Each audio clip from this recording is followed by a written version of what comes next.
Good afternoon, everyone. This is Self-Education. Please remember, if I provide value in today's video, please smash that like button. Subscribe if you haven't already. Feel free to share and comment down below. Okay, so today's topic is a little controversial. Cilantro. Why do people eat it? It tastes like soapy leaves. Why do people still grow it? Who are these people eating it? I'm just kidding. That's not today's topic, but did I get you? Okay, today's topic, it does spark some debates. Vehicles. We almost all need one. Unless you live in an urban city where a bus, bicycling, or walking, it might be a better form of transportation for you at a much lower cost. So lose the pride if you live in an urban city, and maybe look into some other options sometimes. You don't always need to have a vehicle in those locations. Okay, so for the rest of us, though, that don't live in urban cities like me, I live out in the sticks. So for me and the rest of us, how do we get around this? Depreciation is our worst enemy. What is depreciation? Depreciation is the vehicle's age, its condition, its looks. If it has dents, dings, all these things are going to lower the value.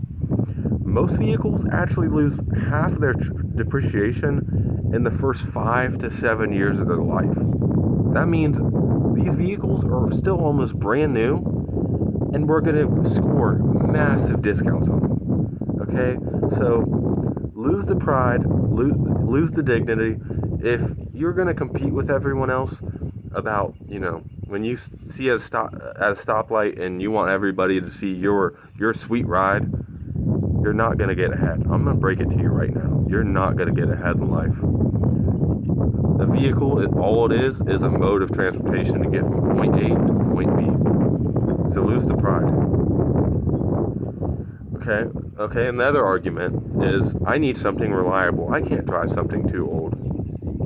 Again, with this age in technology, something that's 5 to 7 years old at least, they are still, for the most part, incredibly reliable. Okay, and if you want to be an ultimate saver, and ultimately score on your budget, do something like me and my dad do. We drive at least a 20-year-old vehicle. It's not going to be 50 years old because, at that age it'd be an antique and it might run into a lot more issues with rust and stuff, some other things. So that 20-year is the sweet spot. By then, most vehicles have actually lost almost all of their depreciation. At that point, some vehicles might even gain value. I have all the vehicles I own have actually gained value since I've owned them. Okay, but vehicles are not an investment, so not everyone is going to be that lucky. Okay, what is the next biggest thing? Is when buying a used vehicle is to, because all vehicles, they can have their issues. They're not all bulletproof. When buying one, we need to have it inspected by a reputable mechanic or someone that's just really knowledgeable. Preferably bring them with you when looking at a vehicle, or find somebody that is highly mechanical. Bring them with you. Okay, and interest. These payments, I can afford this payment. I can afford to pay $300 a month payment to have this vehicle. Can you? You're stealing from future you. Payments are not our friend. They are limiting our future income. When you earn money in the future, those incomes, that is squeezing your margin. Okay, so we need to avoid interest. Interest is the amount that is the price that we pay for borrowing the money to buy the vehicle. We need to avoid it at all costs.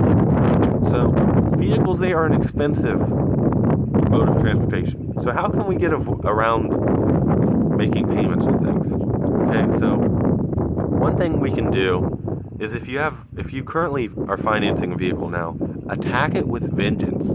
It's probably the worst thing, and in my opinion, it would be the first thing I would pay off as quickly as possible. It's going down in value. It's costing repairs, and you're probably paying a massive amount of interest. The average interest with the Federal Reserve raising interest rates as high as they are, interest is now 20% on a vehicle. That's almost as much as a credit card. That's insane. The average payment per month is over $900 a month now. Are you kidding me? Come on. We can do better. That's $900 a month invested from now to 20 years. That's over $1 million. That stupid thing that you're driving, it's costing you to be a millionaire. So if you wanna go on about the little man can't get ahead, and poor people stay poor, that vehicle is probably costing you over $1 million. That is not an exaggeration. Also, with all these expensive vehicles, the average cost of insurance now is over $500. That is insane. That's $1,400 a month total. If you invested that just for 15 years, that would be over $1 million in a good investment. Okay, the other thing is leasing. Leasing might even be worse than financing. You heard that right. Can you believe that? Leasing can be worse? So how do they make their money leasing? They get the vehicle back. The payments that you make on those per month is actually calculated to it equals the amount that you would pay in interest on a financing. So you're financing something that you're giving back. That's insane, guys. Come on. So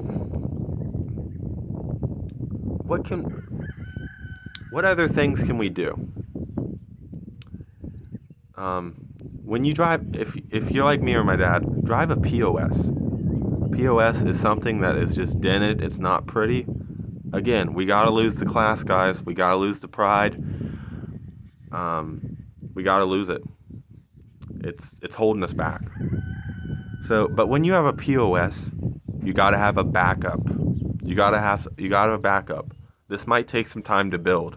This is a long-term efficiencies. These are long-term synergies that will help you in the long run. Okay?